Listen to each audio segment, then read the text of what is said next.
V Zavrču potekal še en nogometni praznik, tokrat je domača ekipa pričakala nogometaše Olimpije. V prejšnjem krogu Ljubljančani poraženi, medtem ko je Zavrč na gostovanju presenetil ekipo Maribora.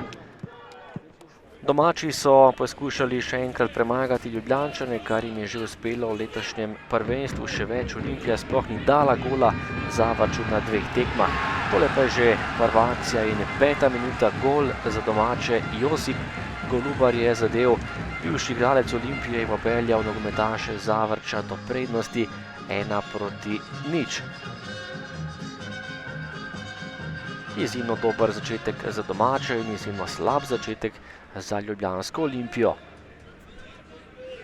Takole je reagiral še Marjan Pušnik, ki ni bil najbolj zadovoljen, potem pa nadaljevanje dvoboja in prva akcija tudi za Ljubljančane. Sam pred vrati je bil Henti, ampak na pravem mestu Picak, ki je rešil domača vrata. Še en poskus daleč za nogometaše Olimpije in tole je bil gol za 1:1. Lukas Ontivero pa je zatresel mrežo za izenačenje. Takole je meril izjemno natančno, tik ob vratnici pa premagal Picaka za izenačenje na 1:1. Tekla je 22. minuta in izid je bil tokrat poravnan. Zaključek prvega polčasa, nova kombinacija Ljubljančanov, bliskovit prodor Hentija po levi strani, potem pa je zapravil izjemno lepo priložnost, ali bolje rečeno Picak je dobro odreagiral. Še zadnja akcija prvega polčasa, Tahira je prišel do strela, to je bila velika priložnost za domače, izkazal pa se je še Liga in ostalo je pri neodločenem rezultatu 1:1. Drugi polčas in prva akcija za nogometaše Olimpije, napaka v obrambi Zavrča, lepo pa je odreagiral Henti in pospravil žogo mrežo ter popeljal Olimpijo do prednosti 2:1.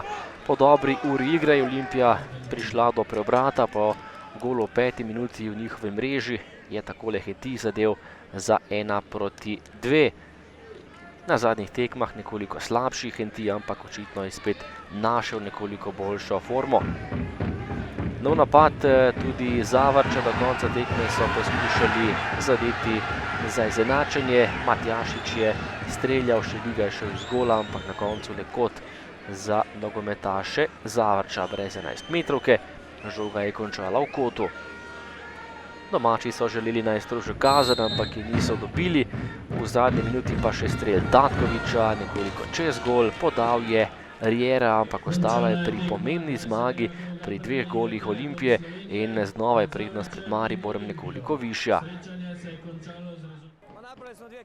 2 ogromni napaki sta nastali točke na postavljeno obrambo, to so ekipe, ki to kaznujejo in to se nam nikakor ne sme dogajati. Poskušali smo se vrniti v tekmo, imeli smo nekaj nevarnih situacij, ampak to nam ni uspelo. Sodnikov pa ne bom komentiral, dovolj ste videli in slišali. Ja, čestitke fantom, res pokazali so karakter, velika borba danes, vedeli smo, da je Zavrč doma zelo težek nasprotnik, borili smo se za vsak centimeter igrišča, na koncu mislim, da zasluženo zmagali, imeli smo še nekaj priložnosti, drugače pa res težka tekma in iskrene čestitke fantom.